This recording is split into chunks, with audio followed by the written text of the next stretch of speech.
Start करते हैं cost sheet.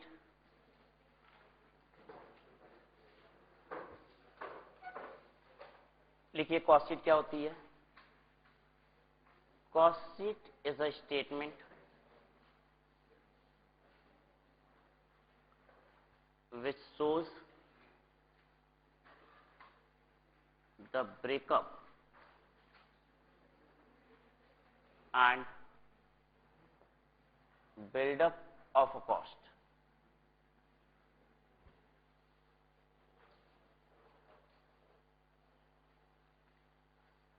Cost sheet कुछ नहीं, जितने भी खर्चे एक प्रोडक्ट को बनाने और बेचने में लगते हैं उन सभी की आप जोड़ लगा दोगे, एक स्टेटमेंट फॉर्म में उसे प्रेजेंट कर दोगे तो उसे कहा जाता है कॉस्ट शीट। एक प्रोडक्ट को बनाने और बेचने में जितना भी खर्चा लगता है, ये स्टेटमेंट अगर आप प्रिपेयर करते हो एक प्रेजेंटेबल मैनर में, सभी खर्चों की जोड़ आपको दिखाई देती है वहां पे, तो उसे कहा जाता है कॉस्ट शीट। कॉस्ट शीट एक वो स्टेटमेंट है जो सिर्फ कॉस्ट को ही रिफ्लेक्ट नहीं करता, वो सेल को, कॉस्ट को रिफ्लेक्ट करता है और देयर बाई यहां पे प्रॉफिट भी दिखाई देता है। तो कॉस्ट शीट वो स्टेटमेंट है जहां पे आपको सेल, कॉस्ट दिखाई देगी और साथ ही साथ आपको प्रॉफिट भी पता चलेगा। Format of cost sheet.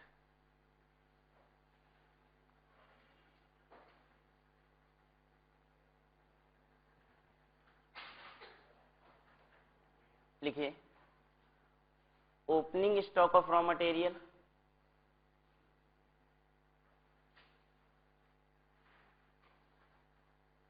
Plus purchases of raw material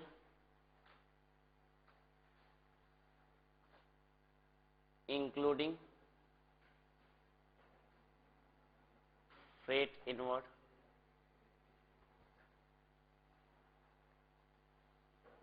less closing stock of raw material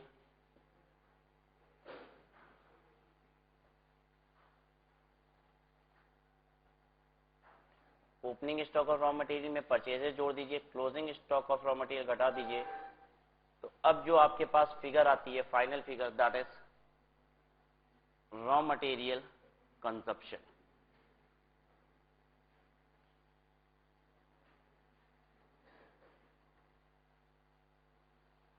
raw material consumption में आप डायरेक्ट वेजेस जोड़ दीजिए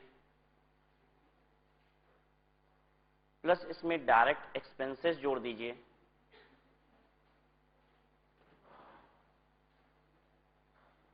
तो इसे कहा जाता है प्राइम कॉस्ट।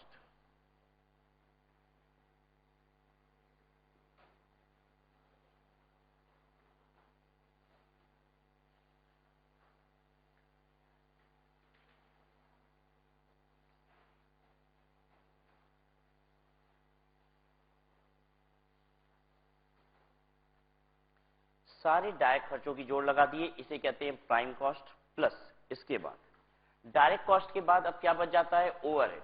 ओवरहेड तीन होते हैं, एक तो होता है फैक्ट्री ओवरहेड जो फैक्ट्री के अंदर लगता है, दूसरा एडमिनिस्ट्रेटिव ओवरहेड जो ऑफिस में लगता है, और तीसरा सेलिंग एंड डिस्ट्रीब्यूशन ओवरहेड जो सेल रिलेटेड खर्चे हैं आपके। इसके बाद हम इसमें जोड़ते हैं फैक्ट्री ओवरहेड।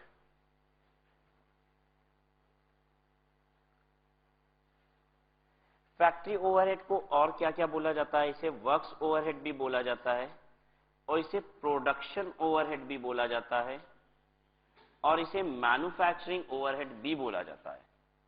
बड़े सारे नाम है इसके। मैन्युफैक्चरिंग ओवरहेड, फैक्ट्री ओवरहेड कह लीजिए, या फिर वर्क्स ओवरहेड कह लीजिए, या फिर प्रोडक्शन ओवरहेड कह लीजिए, या फिर मैन्युफैक्चरिंग ओवरहेड कह लीजिए। इसे अगर हम जोड़ देते हैं तो इसे कहा जाता है ग्रॉस फैक्ट्री कॉस्ट।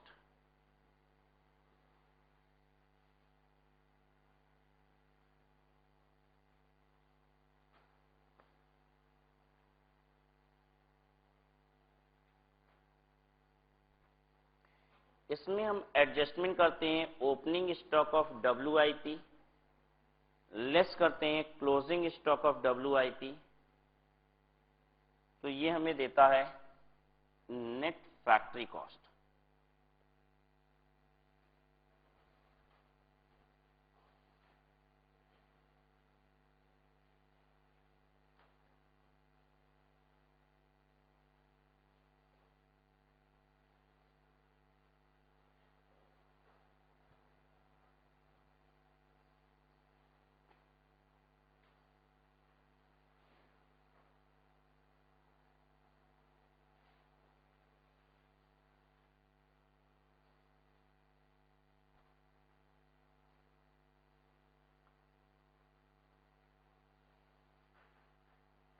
इसके बाद नेट फैक्ट्री कॉस्ट में हम लोग फैक्ट्री वाले ओवरहेड को जोड़ चुके हैं, ओपनिंग डब्ल्यूआईपी और क्लोजिंग डब्ल्यूआईपी के एडजस्टमेंट कर दिए। इसके बाद ऑफिस के खर्चों को जोड़ेंगे, प्लस करेंगे हम इसमें ऑफिस ओवरहेड। इसे और क्या क्या बोला जाता है वो भी लिख देते हैं। इसे एडमिनिस्ट्रेटिव ओवरहेड भी बोला जाता है, एडमिनिस्ट्रेटिव ओवरहेड या फिर एडमिनिस्ट्रेशन ओवरहेड। इसे और भी बोला जाता है जनरल ओवरहेड, इसे हम जनरल ओवरहेड भी बोलते हैं। अगर ये हमने इसमें ऐड कर दिया तो ये हमें देता है कॉस्ट ऑफ प्रोडक्शन।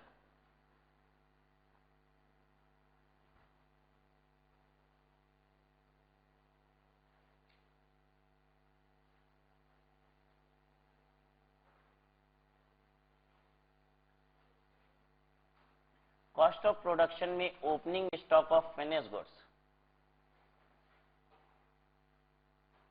ऐड करते हैं और इसमें लेस करते हैं closing stock of finished goods. तो ये हमें देता है कॉस्ट ऑफ गुड्स सोल्ड।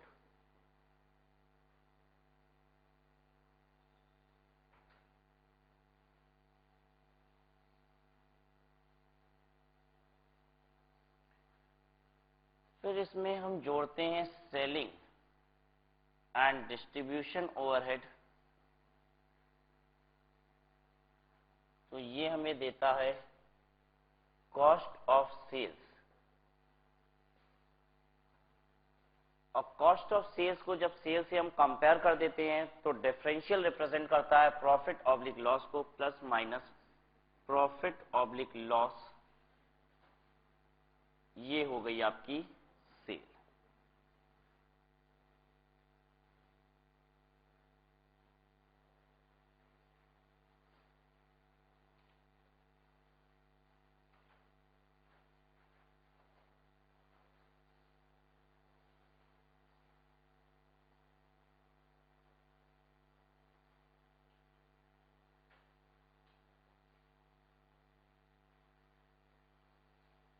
कुछ और छोटी मोटी बातें लिखेंगे हम लोग नोट के तहत। पहला, only those cost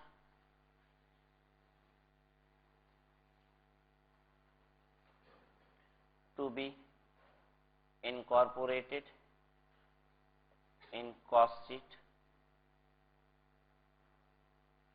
only those costs to be incorporated in cost sheet which are cost in definition of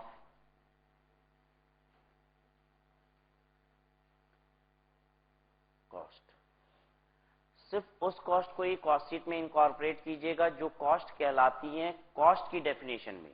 मतलब हम लोग जब कॉस्ट अकाउंटिंग करते हैं उस डेफिनेशन के हिसाब से जो कॉस्ट होती हैं वही चीजें कॉस्ट शीट में आती हैं। ऐसे बड़े सारे और खर्चे होते हैं जो कॉस्ट कहलाते ही नहीं है, जैसे कि income tax. Income tax cost है क्या? नहीं।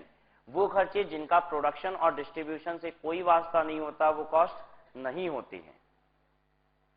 दूसरा, कॉस्ट पर यूनिट अगर आपसे क्वेश्चन बोलता है तो इसका क्या मतलब होता है? वो बोलता है कॉस्ट पर यूनिट। ठीक है, तो कौन सी स्टेज पे जाके पर यूनिट बना दें हम? कॉस्ट ऑफ सेल, ये लास्ट इसको डिवाइडेड बाय यूनिट करके पर यूनिट बना दें। ये वाला कॉस्ट ऑफ गुड्स सोल्ड ये पर यूनिट है। कॉस्ट पर यूनिट का मतलब cost of production per unit है। क्या चीज है? कॉस्ट पर यूनिट का मतलब होता है cost of production per unit.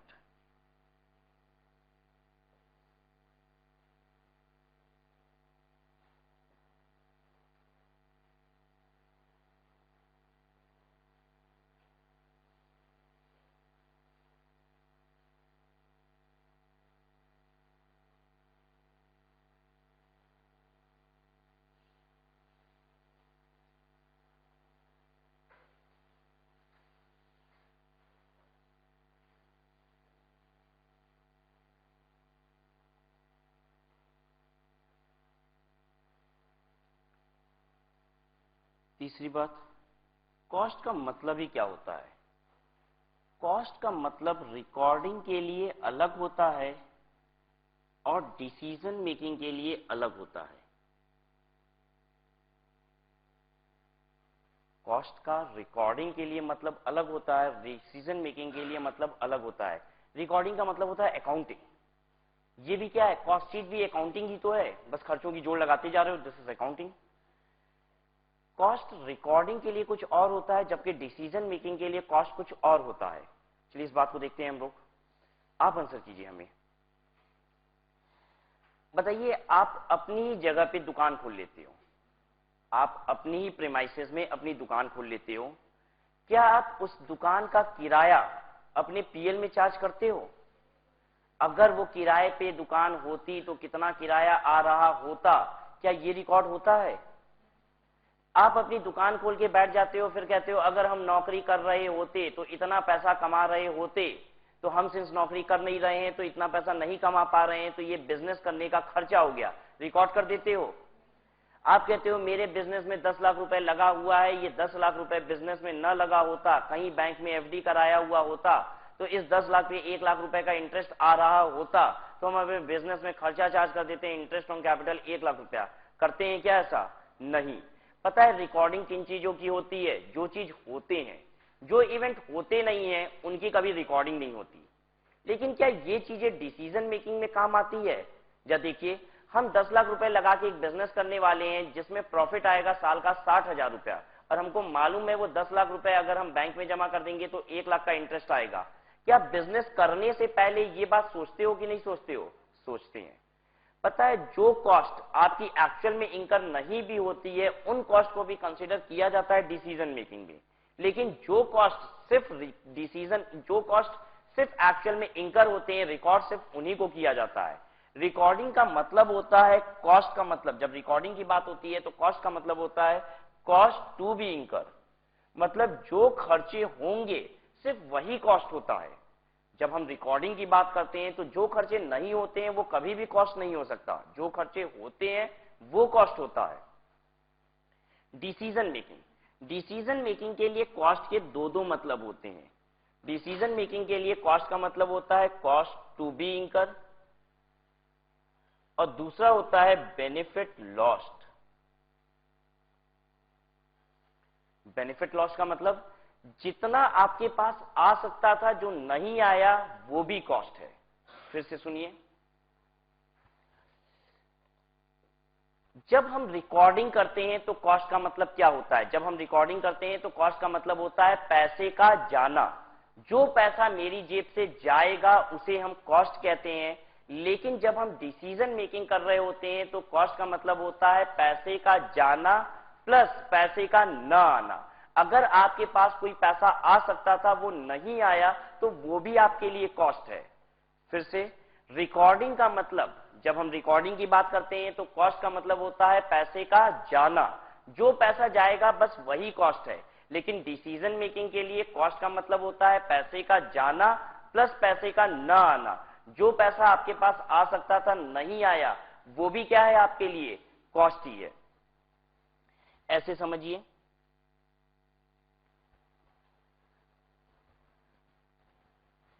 मेरे पास एक पुराना मोबाइल, ठीक है, मेरे पास एक पुराना मोबाइल है, ओल्ड मोबाइल। इसे हम चाहें तो सेल कर सकते हैं फॉर ₹2000। मेरे पास एक ओल्ड मोबाइल है जिसे हम सेल कर सकते हैं फॉर ₹2000, ठीक है। लेकिन एक दूसरा कस्टमर हमें मिलता है, ये कस्टमर 1 ने कोटेशन दी हमें, कहा 2000 रुपए में खरीद लेंगे। एक दूसरा कस्टमर मिलता है, कहता है कि आपको इसमें से कुछ एसेसरीज बदलवानी होगी और उसके बाद हम इसे खरीदने के लिए तैयार हैं। हमने कहा क्या क्या? उसने कहा एक तो बैटरी बदलवाइए आप इसकी, ठीक है। हमने कहा ठीक है। और उसने कहा कि इसका जो कवर है वो भी बदलवा दीजिए, बैटरी बदलवा दीजिए, कवर बदलवा दीजिए, हम लेने को तैयार हैं। हमने पूछा कितना दोगे? उसने कहा 3500 रुपए दे देंगे, ठीक है। अगर हम प्रॉफिट निकालेंगे यहां पे, अगर हम प्रॉफिट निकालेंगे तो सेल कितने का कर रहे हैं मोबाइल? अगर 3500 में कर रहे हैं तो ये 3500 सेल। कॉस्ट, खर्चा क्या क्या किए हो? बैटरी कितने की? बैटरी हम लगवाए इसमें 1200 रुपए की, ठीक है। नोकिया की ओरिजिनल बैटरी लगवाए, 1200 रुपए की आई, महंगा मोबाइल था। कवर लगवाए हम इसमें, इसका 600 रुपए का तो कवर ही आता है, आउटर कवर। 1200 और 600 1800 रुपया, हमने ये 1800 रुपया इसमें से घटा दिया। 3500 में से 1800 रुपए घटाइए, कितना आया? 1700 रुपया। क्या 1700 रुपए का हमने प्रॉफिट कमा लिया? हाँ, लेकिन अगर हम रिकॉर्डिंग की बात करेंगे तो बिल्कुल यही बात हो रही है। सेल 3500 रुपए में हम करने वाले हैं और हम खर्चा कितना लगाएंगे? बैटरी पे 1200, कवर पे 600, 1800 रुपया, प्रॉफिट 1700 रुपया। दिख तो रहा है हमको, लेकिन ये प्रॉफिट नहीं है। पता है, क्योंकि अभी हम लोग रिकॉर्ड नहीं कर रहे हैं, अभी तो हम लोग डिसाइड कर रहे हैं 3500 रुपए में इसको बेचा जाए कि न बेचा जाए। तो पता है अब हम कैसे सोचते हैं कि देखो 2500 रुपए, 2000 रुपए में तो एक कस्टमर हमसे ले ही रहा है, 2000 रुपए में तो हमसे एक कस्टमर ले ही रहा है। उसके बाद बैटरी लगवाएंगे 1200 रुपए की, कितना हो जाएगा? 3200, और 600 का कवर लगाएंगे, कितना हो जाएगा? 3800। अब कस्टमर हमको देगा कितना? ये वाला 3500। हमें घाटा हो रहा है यहाँ पे। पता है घाटा कैसे समझ में आया? घाटा तब समझ में आया जब आपने दो चीजों को कॉस्ट की तरह कंसीडर किया। एक तो कंसीडर किया आपने कॉस्ट टू बी इंकर, ये, और 2000 पता है आपका क्या है? This is benefit lost. आप जैसे ही कस्टमर 2 को ये मोबाइल बेचोगे तो कस्टमर ए से जो रेवेन्यू आने वाली थी वो आपकी चली जाएगी। कॉस्ट का मतलब होता है पैसे का जाना, ये रहा पैसे का जाना, और पैसे का न आना, ये रहा पैसे का न आना। पता है जब आप पैसे का जाना और पैसे का न आना दोनों कंसीडर करते हो तभी आप राइट डिसीजन ले पाते हो। डिसीजन मेकिंग के लिए पैसे का जाना और पैसे का न आना दोनों कंसीडर करना बहुत इंपॉर्टेंट है। लेकिन रिकॉर्ड तो क्या चीजें होती हैं? रिकॉर्ड से वो चीजें होती हैं जो इवेंट होता है। या ये बताइए, जब आप इस कस्टमर को मोबाइल 3500 रुपए का बेच दोगे तो क्या कहीं रिकॉर्ड कर सकते हो 2000 का एक कस्टमर आया था और हमने उसको मोबाइल नहीं दिया था? क्या इसकी कोई रिकॉर्डिंग होती है? इसकी कोई जनरल एंट्री बना सकता है? 2000 रुपए में मोबाइल लेने एक कस्टमर आया था, हमने उसे मोबाइल नहीं दिया, करो इसकी जनरल एंट्री। इसकी कोई एंट्री नहीं हो सकती, इसकी कोई रिकॉर्डिंग नहीं हो सकती। तो जो इवेंट नहीं होते हैं उसकी कोई रिकॉर्डिंग नहीं होती। लेकिन जब भी हम कोई डिसीजन लेते हैं तो वो सभी इवेंट जिन्हें आप रिकॉर्ड नहीं भी कर सकते हो वो भी आप कंसीडर करते हो। तो ये पॉसिबल कब हुआ? ये पॉसिबल तभी हुआ जब आपने कॉस्ट टू बी इंकर के साथ साथ बेनिफिट लॉस को भी कंसीडर किया। क्योंकि जैसे ही हम कस्टमर 2 को ये मोबाइल बेच देंगे तो कस्टमर 1 से आने वाली रेवेन्यू आप खो दोगे। ठीक है, बताइए कॉस्ट शीट क्या है? इज इट रिकॉर्डिंग और डिसीजन मेकिंग? ये रिकॉर्डिंग है। ठीक है, कॉस्ट शीट का मतलब होता है रिकॉर्डिंग। तो रिकॉर्डिंग में सिर्फ कौन से खर्चे लिए जाते हैं? कॉस्ट टू बी इंकर। अब हम एक पर्टिकुलर खर्चे की बात करने जा रहे हैं जिसके रिस्पेक्ट में आपको सोच समझ के चीजों को बताना है। बैड डेप्ट। बैड डेप्ट क्या चीज होता है? इज बैड डेप्ट अ कॉस्ट? सोच के बताइए।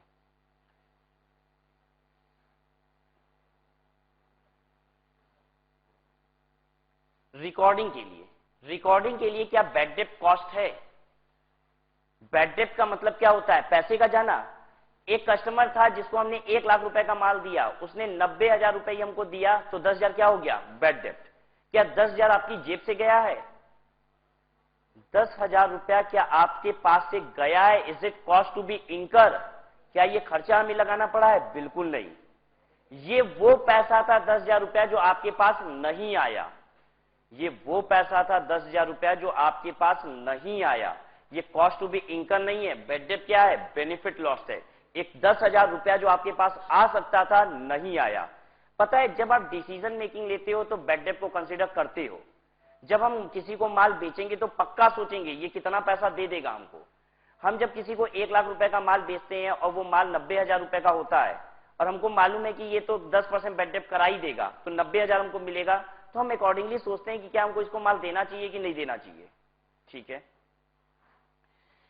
बैड डेप्ट is not cost to be incur. Bad डेप्ट कॉस्ट टू बी इंकर नहीं है, क्योंकि कॉस्ट का तो मतलब क्या होता है? आपकी जेब से जाना चाहिए। बैड डेप्ट आपकी जेब से थोड़ी ना जाता है, ये तो वो पैसा है जो आपकी जेब में नहीं आता है। ठीक है, लेकिन डिसीजन मेकिंग के लिए जो जेब से आपके जाता है वो भी कॉस्ट है, और जो आपकी जेब में आ सकता था लेकिन नहीं आता है वो भी क्या है? कॉस्ट है। डिसीजन मेकिंग की बात होती तो बैड डेप्ट को तो हम कॉस्ट कह देते। कहीं भी अगर हमें ये सोचना पड़े, जस्ट सोच के आप भी देखिए, 1 लाख रुपए का माल हम किसी को बेचेंगे, वो माल हमें पड़ता है 95,000 रुपए का, और हमें मालूम है कि ये 10,000 रुपए का बैड डेप्ट कर देगा। बताइए माल बेचोगे उसे? नहीं बेचेंगे, हम उसे माल नहीं बेचने वाले हैं। ठीक है, क्योंकि हमें मालूम है कि 90,000 रुपए की रेवेन्यू आएगी यहाँ पे और 95,000 रुपए की तो मेरी कॉस्ट ही चली जाएगी। यानी आप जब बेचते समय बेड डेप्ट को कंसिडर कर रहे हो, डिसीजन मेकिंग लेते समय कंसिडर कर रहे हैं हम लोग। बेड डेप्ट कॉस्ट टू बी इंकर तो नहीं है, बेड डेप्ट कॉस्ट टू बी इंकर तो नहीं है, तो क्या ये कॉस्ट शीट में रिकॉर्ड होना चाहिए? नहीं रिकॉर्ड होना चाहिए। लेकिन कॉस्ट शीट का सिर्फ एक ही काम नहीं होता। अगर कॉस्ट शीट का काम सिर्फ इतना होता कि वो आपको खर्चों की जोड़ बताता है तो शायद बेड डेप्ट रिकॉर्ड ना हो रहा होता। लेकिन कॉस्ट शीट की दो रोल होते हैं, पता है क्या क्या? कॉस्ट शीट आपको कॉस्ट भी दिखाता है और लगे हाथ आपको प्रॉफिट भी बताता है। और अगर आपने बेड डेप्ट को कॉस्ट की तरह ट्रीट नहीं किया तो कॉस्ट शीट का जो दूसरा वाला काम है प्रॉफिट सही रिफ्लेक्ट करना, वो गलत हो जाएगा। जब देखिए मेरे साथ,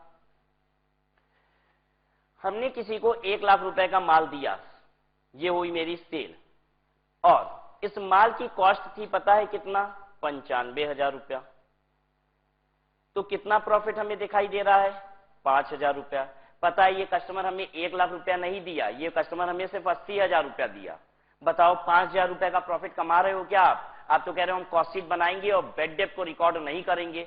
अगर आप बेड डेप्ट को रिकॉर्ड नहीं करोगे तो देखो आपकी पोजीशन क्या है, 5,000 रुपए का प्रॉफिट दिखाई दे रहा है, जबकि ये 1 लाख रुपया आपको जनरेट नहीं हुई है।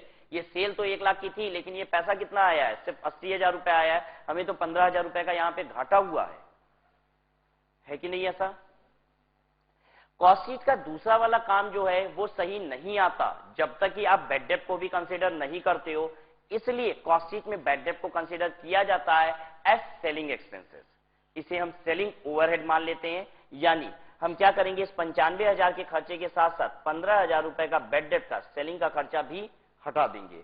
अब क्या पोजीशन आ जाएगी देखो, 95,000 और 15,000 मिला के 1,10,000, कितना?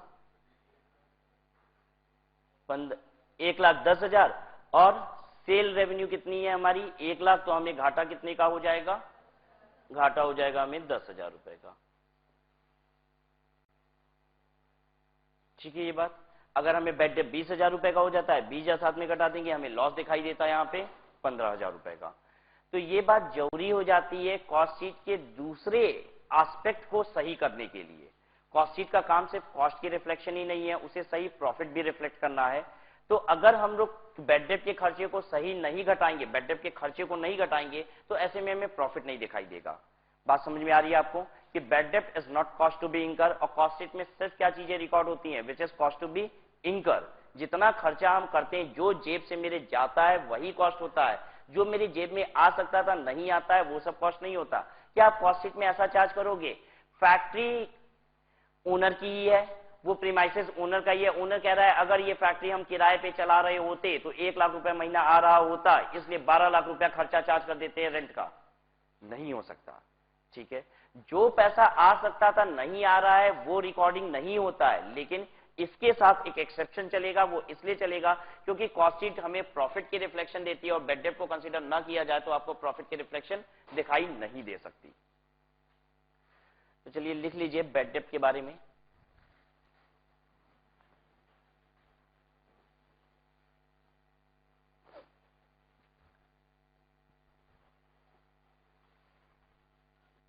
Bad debt is not cost to be incurred, but still need to be recorded in cost sheet as selling overhead। हम इसे सेलिंग ओवरहेड क्यों बोलते हैं? पता है क्योंकि बेड डेप्ट आपको सेल करने की वजह से ही होता है। हम सेल करते हैं, हम सेल की पॉलिसी बनाते हैं कि हमको उधार माल बेचना है, तभी आपको बेड डेप्ट होता है। Still need to be recording cost sheet as selling overhead so as to reflect true profit.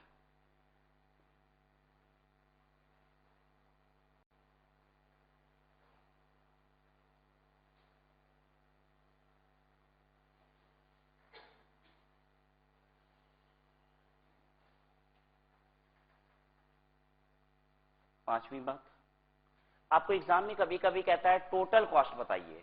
तो टोटल कॉस्ट का मतलब क्या होता है? कॉस्ट ऑफ प्रोडक्शन होता है, कॉस्ट ऑफ गुड्स सोल्ड होता है, कॉस्ट ऑफ सेल्स होता है, क्या होता है टोटल कॉस्ट का मतलब? टोटल कॉस्ट का मतलब होता है cost of sales. Total cost means cost of sales. ये जो एकदम आखिरी में आ रहा है that is cost of sales, इसे कहते हैं टोटल कॉस्ट।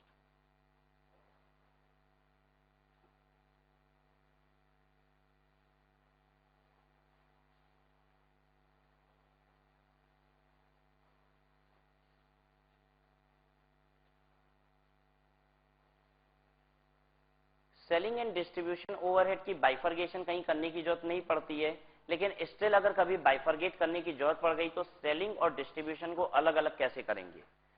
जितने भी खर्चे वेयर हाउस से रिलेटेड होते हैं वो सभी खर्चों को डिस्ट्रीब्यूशन ओवरहेड कहा जाता है, और जितने खर्चे सेल की वजह से लगते हैं, सेल की वजह से मतलब सेल्समैन के एक्सपेंसेस, सेल्समैन की सैलरीज, इन सबको कहा जाता है सेलिंग एक्सपेंसेस।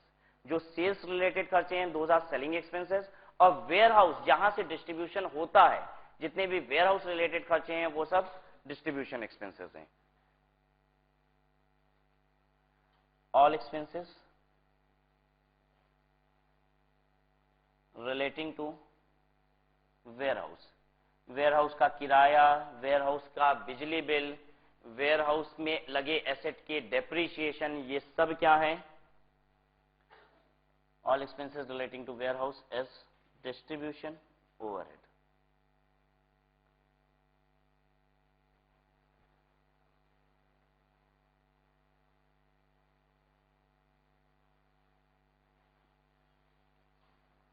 सेवेंथ पॉइंट लिखिए डेप्रीशिएशन।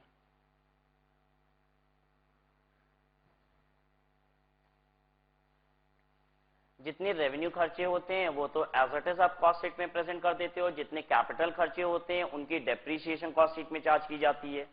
डेप्रीशिएशन एसेट्स पे लगता है, और ये एसेट्स कहां कहां होते हैं? एसेट्स होते हैं इन फैक्ट्री, और कहां कहां होते होंगे? एसेट्स होते हैं इन ऑफिस। फैक्ट्री में क्या क्या होते हैं एसेट्स? प्लांट एंड मशीनरी वगैरह फैक्ट्री में होती है। ऑफिस में क्या क्या होते हैं? फर्नीचर होता है, कंप्यूटर होता है, एसी होता है, ये सब कुछ ऑफिस में होता है। फिर उसके बाद एसेट वेयर हाउस में भी होते हैं कि नहीं? हाँ, वेयर हाउस में भी फर्नीचर लगा होगा, फैन वगैरह लगे होंगे, ठीक है। स्टॉक करने के लिए हो सकता है अलमीरा वगैरह भी कुछ लगी हो जहां पे माल रखा है, तो बहुत सारे एसेट्स यहाँ भी लगे होंगे। एसेट्स जो फैक्ट्री में होते हैं उन पे जो डेप्रिसिएशन लगता है इस फैक्ट्री ओवरहेड। जो एसेट ऑफिस में होते हैं उन पे जो डेप्रिसिएशन होता है उसे कहा जाता है एडमिनिस्ट्रेशन ओवरहेड या फिर ऑफिस ओवरहेड। वेयर हाउस में लगी एसेट्स पे जो डेप्रिसिएशन होता है वो होता है selling and distribution overhead.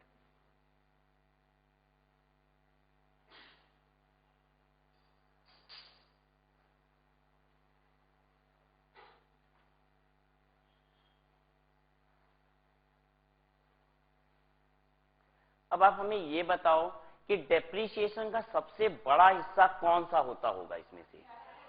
Plant and machinery. करोड़ों रुपए की प्लांट लगी होगी, मशीनरीज लगी होंगी, तो कुछ रुपए के कंप्यूटर एसेट्स वगैरह बाकी सब कुछ लगे होंगे। वेयर हाउस में थोड़े बड़े एसेट्स होंगे। अगर आपको एग्जाम में एक क्वेश्चन आता है जिसमें सिर्फ डेप्रीशिएशन दिया हुआ है और आपको नहीं बताता कि ये फैक्ट्री वाली एसेट का है, ऑफिस वाली है या वेयर हाउस वाली है, तो आप कौन सी मानोगे उसे? निश्चित है फैक्ट्री वाली मानेंगे और उसे क्या कंसिडर कर लेंगे एज फैक्ट्री ओवरहेड। तो डेप्रीशिएशन कौन सी एसेट पे है ये बात नहीं पता है तो हम उसे फैक्ट्री ओवरहेड कंसिडर करते हैं। लिखिए, if depreciation if depreciation is given but question does not specify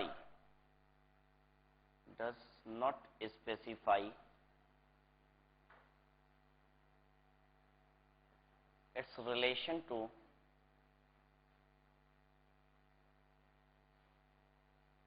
asset pertaining to factory, office or warehouse, then we shall consider it to be factory factory overhead.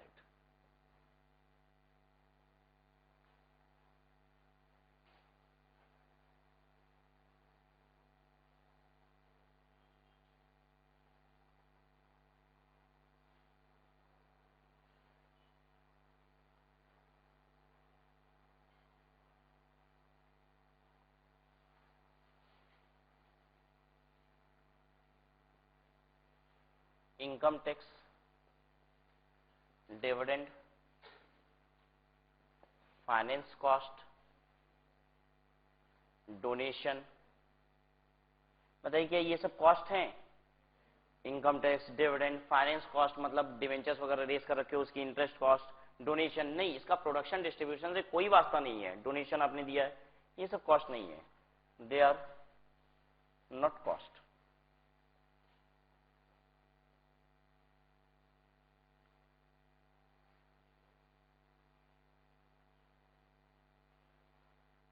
आपने cash discount दिया है, cash discount cost है क्या? Cash discount नहीं, cash discount cost नहीं है। Production और distribution की वजह से कैश डिस्काउंट दिया जाता है क्या? प्रोडक्शन की वजह से कैश डिस्काउंट देते हैं हम? नहीं। डिस्ट्रीब्यूशन की वजह से देते हैं? बिल्कुल नहीं। सेल की वजह से भी कैश डिस्काउंट नहीं दिया जाता है। कैश डिस्काउंट किस वजह से दिया जाता है? जल्दी पैसा पाने के लिए। सेल करने के लिए पता है कौन सा डिस्काउंट दिया जाता है? Trade discount. ठीक है, क्वांटिटी डिस्काउंट, कहते हैं इतना माल खरीद लो इतना डिस्काउंट देंगे। तो सेल के जो ओवरहेड होते हैं वो ट्रेड डिस्काउंट या फिर टर्नओवर डिस्काउंट होता है। कैश डिस्काउंट का कॉस्ट होता ही नहीं, क्योंकि ना तो ये प्रोडक्शन की वजह से देते हो ना ही डिस्ट्रीब्यूशन की वजह से। कैश डिस्काउंट दिया जाता है प्रॉम्प्ट पेमेंट के लिए, जल्दी पैसा पाने के लिए। ठीक है, trade discount oblique turnover discount is selling and distribution overhead.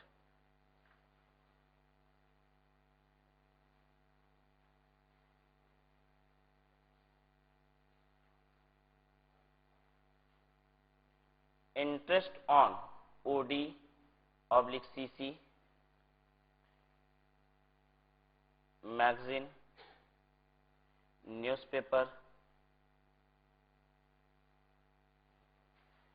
बताइए ये सब कॉस्ट हैं। हम ओडी सीसी ले रखे हैं, इस पे इंटरेस्ट पे करते हैं। ऑफिस में मैगजीन आता है, न्यूज़पेपर आता है, ये सब कॉस्ट होते हैं। हाँ हाँ, ये सब कॉस्ट होते हैं। ये सब ऑफिस के खर्चे हैं, एडमिनिस्ट्रेशन का खर्चा है। ऑफिस में जितने भी खर्चे होते हैं वो सब किसका खर्चा होता है? प्रोडक्शन का ही खर्चा। पता है एक फैक्ट्री होती है तो उसके साथ ऑफिस होता है, और ये सब ऑफिस में होना जरूरी है। अगर एक ऑफिस होगी तो उसमें अखबार आएगा, मैगजीन आएगा। ओडी और सीसी हम किस लिए लेते हैं? हम अपनी वर्किंग कैपिटल को फाइनेंस करते हैं। वर्किंग कैपिटल चलाने के लिए हमने क्या किया? कभी ओडी ली, कभी सीसी ली, उस पर इंटरेस्ट पे किया। ये सब मेरे ऑपरेशनल खर्चे होते हैं। ऑफिस चलाने के लिए ये खर्चे जरूरी होते हैं। ये सब एडमिनिस्ट्रेशन के खर्चे हैं, एंड ये सब कॉस्ट कहलाते हैं। They are administration expense.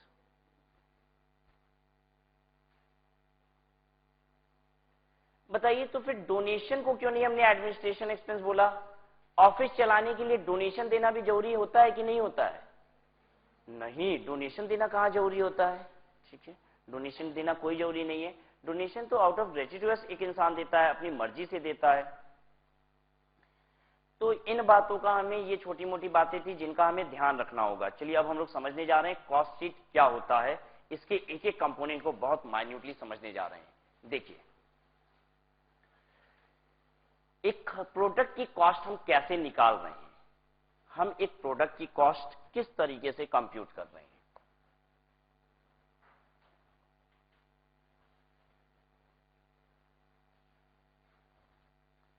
हम कॉस्ट शीट को इस कदर बना रहे हैं कि हमें प्रॉफिट भी पता चल जाए। तो कैसे पता चल रहा है? ये रही मेरी फैक्ट्री,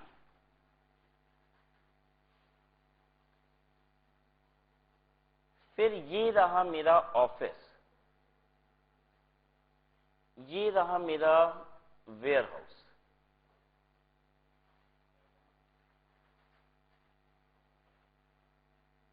इस फैक्ट्री में रॉ मटेरियल वगैरह ये सब कुछ आता है, इसमें कुछ काम होता है, निकल के प्रोडक्ट कहां आता है? बाहर आता है फैक्ट्री से।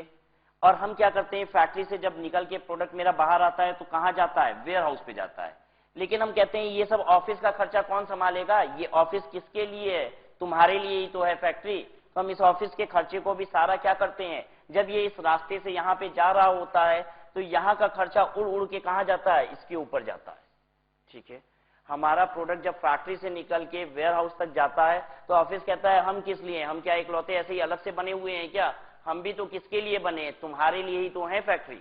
तो ये खर्चा अपना निकाल निकाल के किसके ऊपर डालता है, जब ये रास्ते में होता है फैक्ट्री से वेयर हाउस तक प्रोडक्ट जा रहा होता है तो ये अपना सारा खर्चा उठा के इसके ऊपर चिपका देता है। ठीक है, और जब ये वेयर हाउस से प्रोडक्ट निकल जाता है तो हम इसी को कहते हैं कॉस्ट ऑफ सेल। चलिए देखते हैं first sheet. Opening stock of raw material plus purchases less closing stock of raw material, ये होता है रॉ मटेरियल कंजप्शन। बताइए खर्चा क्या होता है, हमने 500 यूनिट 10 रुपए के रेट से खरीदी, हमने 500 यूनिट 10 रुपए के रेट से खरीदी, जिसमें से 300 यूनिट कंज्यूम करा दी और 200 यूनिट क्लोजिंग स्टॉक में पड़ी है। 500 यूनिट खरीदी, 200 यूनिट क्लोजिंग स्टॉक में पड़ी हुई है, तो जो प्रोडक्ट हमने बनाया उसका खर्चा कितना है, सिर्फ 300 unit at the rate of 10।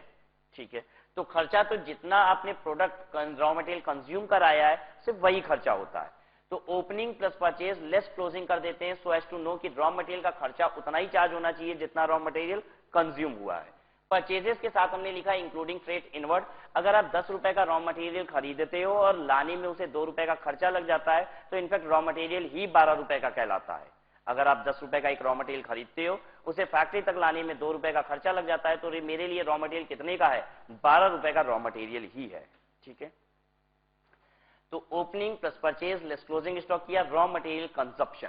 पता है ये रॉ मटेरियल कंज्यूम कहां पे हो रहा है, ये रॉ मटेरियल कंज्यूम हो रहा है फैक्ट्री में। फैक्ट्री में और क्या क्या लग रहे हैं, कुछ डायरेक्ट वेजेस लग रहे हैं, हो सकता है कुछ डायरेक्ट एक्सपेंसेस लग रहे हैं। हमने रॉ मटेरियल का खर्चा, डायरेक्ट वेजेस, डायरेक्ट एक्सपेंसेस जो जनरली नहीं होता है, अगर है तो वो भी हमने लगा दिया, ये सब मिला के प्राइम कॉस्ट। इस बार फैक्ट्री में जितना खर्चा लगा, जितना मटेरियल कंज्यूम हुआ, जितना डायरेक्ट वेजेस लगा, जितना डायरेक्ट एक्सपेंसेस लगा, ये प्राइम कॉस्ट। ये साल भर फैक्ट्री में जो खर्चे लगे उसकी जोड़ लगा दी हमने डायरेक्ट कॉस्ट। उसके बाद factory overhead, works overhead, production overhead, manufacturing, ये सब अलग अलग नाम है। फैक्ट्री ओवरहेड, जितना भी फैक्ट्री में और खर्चा लगा इनडायरेक्ट।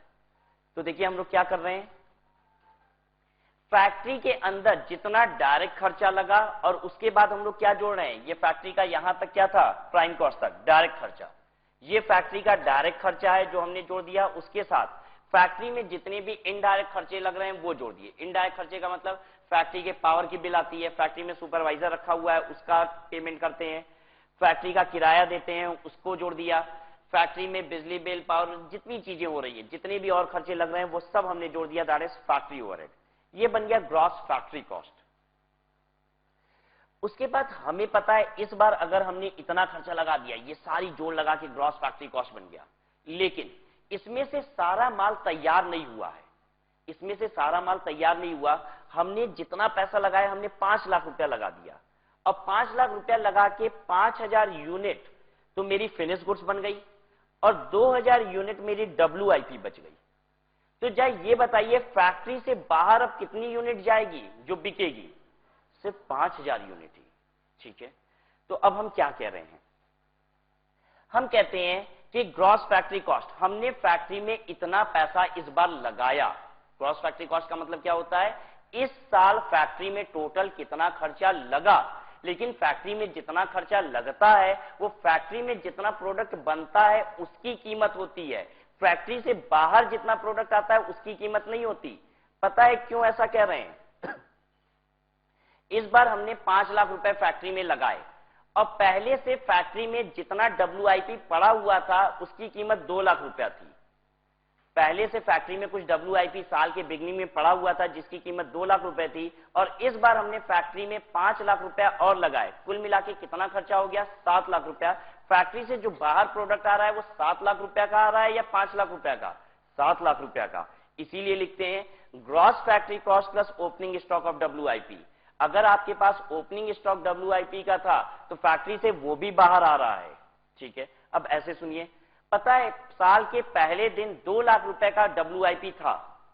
ठीक है, माल तैयार नहीं था इसलिए पिछले साल फैक्ट्री के बाहर नहीं आ पाया, 2 लाख रुपए का ओपनिंग WIP साल के पहले दिन था। इस साल हमने फैक्ट्री में और कितना खर्चा लगाया? 5 लाख रुपए का। टोटल फैक्ट्री में कितना खर्चा लग गया? 2 लाख का पहले से WIP था, 5 लाख रुपया और लगा दिए, हो गया 7 लाख रुपया। और साल के आखिरी दिन 1 लाख रुपए का WIP फैक्ट्री में पड़ा हुआ है। तो बताइए फैक्ट्री के बाहर कितना माल खींच के लाओगे? 6 लाख रुपए का माल। 2 लाख का WIP था, 5 लाख रुपया का खर्चा और किया, 1 लाख रुपए का WIP अगर साल के आखिरी दिन फैक्ट्री में पड़ा हुआ है तो फैक्ट्री के बाहर जो माल आता है वो 6 लाख रुपए का होता है। तो देखिए ग्रॉस फैक्ट्री कॉस्ट में opening stock of WIP add करते हैं, closing stock of WIP less करते हैं, तो इसे कहते हैं net factory cost. Gross factory cost का मतलब होता है इस साल फैक्ट्री में कितना खर्चा लगा। ग्रॉस फैक्ट्री कॉस्ट का मतलब इस साल फैक्ट्री में कितना खर्चा लगा। ये कॉस्ट जितने पीरियड का है। अगर आपने मंथली बनाया है तो ग्रॉस फैक्ट्री कॉस्ट का मतलब क्या हो गया? इस महीने में फैक्ट्री में कितना खर्चा लगा। हम एज्यूम कर रहे हैं हम लोग ये साल भर का बना रहे हैं, तो ग्रॉस फैक्ट्री कॉस्ट का मतलब साल भर में फैक्ट्री में कितना खर्चा लगा, direct as well as indirect. Gross factory cost का मतलब क्या हुआ? साल भर में फैक्ट्री में डायरेक्ट कॉस्ट और इनडायरेक्ट कॉस्ट कितना लग गया। नेट फैक्ट्री कॉस्ट का मतलब क्या होता है? जो प्रोडक्ट फैक्ट्री से बाहर इस साल आया उसकी कीमत कितनी। नेट फैक्ट्री कॉस्ट का मतलब जो प्रोडक्ट फैक्ट्री से बाहर आया इस साल उसकी कीमत कितनी। साल भर में फैक्ट्री को जो जितने भी प्रोडक्ट ने इस साल फैक्ट्री के दरवाजे को छोड़ा उन सभी प्रोडक्ट की कीमत कितनी थी, इस नेट फैक्ट्री कॉस्ट। ठीक है, ग्रॉस फैक्ट्री कॉस्ट से हम लोग नेट फैक्ट्री कॉस्ट पे पहुंच गए। नेट फैक्ट्री कॉस्ट यानी हम लोग क्या कर रहे हैं, अभी हम आपको बता रहे थे factory cost, gross factory cost factory के अंदर इस साल जितना खर्चा लगा। यहां से बाहर फैक्ट्री से क्या निकला है? Net factory cost. अब नेट फैक्ट्री कॉस्ट बाहर निकलता है तो ये ऑफिस अब क्या करता है, कहता है कि अरे अरे कहां जा रहे हो, कहां जा रहे हो। ठीक है, इसको पकड़ लेता है, मेरे खर्चे को कौन लेगा। ये हम ऑफिस किस लिए खोल के बैठे हुए हैं, तुम्हारे लिए ही तो खोले हैं, तुम्ही को तो बैक सपोर्ट देने के लिए ये ऑफिस है। ये ऑफिस तो प्रोडक्शन के लिए ही है ना। तो ये ऑफिस वाला अब अपना खर्चा खटाखट क्या कर रहा है, थोपते जा रहा है। ये जल्दी जल्दी भागते जा रहा है वेयर हाउस की तरफ और ये खटाखट अपने खर्चे को थोपते जा रहा है। देखो कैसे कह रहा है, ऑफिस ओवरहेड, एडमिनिस्ट्रेशन ओवरहेड या जनरल ओवरहेड जो भी उसका नाम है, एडमिनिस्ट्रेशन ओवरहेड आपने जोड़ दिया उसमें, तो ये हो गया कॉस्ट ऑफ प्रोडक्शन। हमने यहां से खर्चा उठा के फेंक दिया, किस पे फेंक दिया, जो प्रोडक्ट निकल के आया था फैक्ट्री के बाहर। Cost of production, cost of production पता है वेयर हाउस में एंट्री लेता है। Cost of production warehouse में एंट्री लेता है। फैक्ट्री के बाहर क्या आता है, फैक्ट्री के जो बाहर आता है उसे कहा जाता है नेट फैक्ट्री कॉस्ट।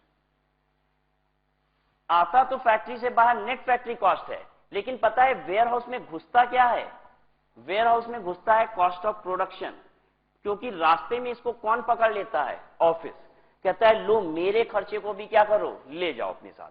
तो ये जब यहां से निकलता है नेट फैक्ट्री कॉस्ट, जल्दी जल्दी भाग के वेयर हाउस में घुसना चाहता है, तब तक में ये ऑफिस अपने सारे खर्चे को इसके ऊपर थोप देता है और नेट फैक्ट्री कॉस्ट घुसाता है वेयर हाउस में, कॉस्ट ऑफ प्रोडक्शन घुसाता है वेयर हाउस में। ये रहा कॉस्ट ऑफ प्रोडक्शन जो वेयर हाउस में घुस गया। ठीक है, कितने रुपए का माल घुसा है इसके अंदर, 6 लाख रुपए का माल निकला था यहां से, ऑफिस का खर्चा इस पे 2 लाख रुपया और जोड़ दिया गया, कितना घुसा, 8 लाख रुपए का माल। ठीक है, 4 लाख रुपए का माल इस गोदाम में पहले से था, 4 लाख रुपए का माल इस गोदाम में पहले से था, कितना घुसा है अभी, 8 लाख का माल, कितना हो गया, 12 लाख का। 2 लाख का माल अभी भी गोदाम में है, तो बाहर कितना निकला है, 10 लाख का माल जो बाहर निकलता है, that is cost of goods sold. ठीक है, जब वेयर हाउस से ये माल बाहर निकलता है कॉस्ट ऑफ गुड्स सोल्ड, तो वेयर हाउस कहता है अरे मेरा खर्चा कौन लेगा, जो अभी मेरे अंदर लगा है। ये भी अपने खर्चे को क्या करता है, खटाखट खटाखट इसके ऊपर डालना शुरू कर देता है, इस पे अपने खर्चे को डालता है। जब इसके खर्चे को सेलिंग एंड डिस्ट्रीब्यूशन ओवरहेड भी इस पे जुड़ जाता है, तो यही क्या बन जाता है, कॉस्ट ऑफ सेल्स। फिर से बात को समझ लीजिए, हम लोग शुरू से बात करेंगे।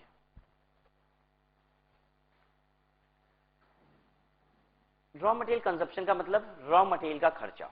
ठीक है, रॉ मटेरियल का खर्चा, डायरेक्ट वेजेस का खर्चा, डायरेक्ट एक्सपेंसेस मतलब सारे डायरेक्ट खर्चे, सभी डायरेक्ट खर्चों का मतलब प्राइम कॉस्ट, और उसमें फैक्ट्री के इनडायरेक्ट खर्चों को जोड़ दिया गया है, this is gross factory cost. बताइए ये डायरेक्ट खर्चे भी कहां के हैं, फैक्ट्री के। तो हम इसको ऐसे बोलते हैं, फैक्ट्री के प्राइम कॉस्ट का मतलब फैक्ट्री का डायरेक्ट खर्चा होता है कि नहीं, प्राइम कॉस्ट का मतलब फैक्ट्री का डायरेक्ट खर्चा, और फैक्ट्री का इनडायरेक्ट खर्चे का मतलब फैक्ट्री ओवरहेड। फैक्ट्री का डायरेक्ट खर्चा और फैक्ट्री का इनडायरेक्ट खर्चा अगर जोड़ दिया जाए तो क्या होता है, ग्रॉस फैक्ट्री कॉस्ट। साल भर में फैक्ट्री में कितना खर्चा लगा, ठीक है, साल भर में जितना पैसा फैक्ट्री में लगा जरूरी नहीं है कि उससे फिनिश गुड्स तैयार ही हो गया, क्योंकि जो प्रोडक्ट बिकेगा वो तो कौन सा होगा, फिनिश गुड्स होगा। साल भर में फैक्ट्री में हमने भले 6 लाख रुपए लगा दिए, लेकिन हो सकता है कि माल जो बाहर निकल रहा है वो कितने का है, 5 लाख का, और हो सकता है माल जो बाहर निकल रहा है वो 7 लाख का है, क्योंकि 1 लाख रुपए का माल पहले से ही हमारे फैक्ट्री में था, ठीक है। बताइए फैक्ट्री में जो माल ओपनिंग में होता होगा वो WIP होता होगा या फिनिश गुड्स होता होगा, WIP, क्योंकि अगर वो फिनिश गुड्स हो जाएगा तब तो वो क्या होगा, उठ के वेयरहाउस में चला जाएगा। तो जितना भी WIP होता है ओपनिंग में उसे हम ऐड कर रहे हैं और क्लोजिंग वाली WIP को घटा दे रहे हैं। हमने कहा इस बार फैक्ट्री में खर्चा लगाया हमने कितने का, 5 लाख रुपए का, ओपनिंग में पहले से 2 लाख रुपए का माल था और क्लोजिंग में 1 लाख रुपए का ही माल बचा है। इसका मतलब फैक्ट्री के बाहर कितने का माल आया, 5 लाख का फैक्ट्री में खर्चा लगाए, 2 लाख का माल पहले से था तो 5 2 7 लाख, 1 लाख का WIP बचा हुआ है, यानी जो माल बाहर निकल रहा है फैक्ट्री से वो कितने का है, 6 लाख रुपया। तो ये रहा फैक्ट्री के अंदर जितना खर्चा लगा है इस ग्रॉस फैक्ट्री कॉस्ट, फैक्ट्री के बाहर जितना खर्चा आ रहा है वो है net factory cost. Net factory cost अब उठ के कहां जाना चाहता है, वेयरहाउस में। ये सब फिनिश गुड्स हैं, उठ के जाना चाहते हैं वेयरहाउस में, लेकिन रास्ते में उनको कौन मिलता है, ऑफिस, और ऑफिस कहता है मेरे सारे खर्चों को लेते हुए जाओ। तो नेट फैक्ट्री कॉस्ट में हम ऑफिस ओवरहेड को जोड़ देते हैं तो हमें मिलता है cost of production. Net factory cost में आपने ऑफिस के खर्चों को जोड़ दिया तो आपको मिलता है कॉस्ट ऑफ प्रोडक्शन। जो वेयरहाउस में खर्चा जाता है that is cost of production. Warehouse में कॉस्ट ऑफ प्रोडक्शन जाता है, लेकिन वेयरहाउस से यही माल बाहर निकलेगा ऐसा जरूरी नहीं है। 5 लाख रुपए का माल वेयरहाउस में गया तो हो सकता है पहले से इसमें 2 लाख रुपए का माल था और पूरा 7 लाख रुपए का माल निकल गया।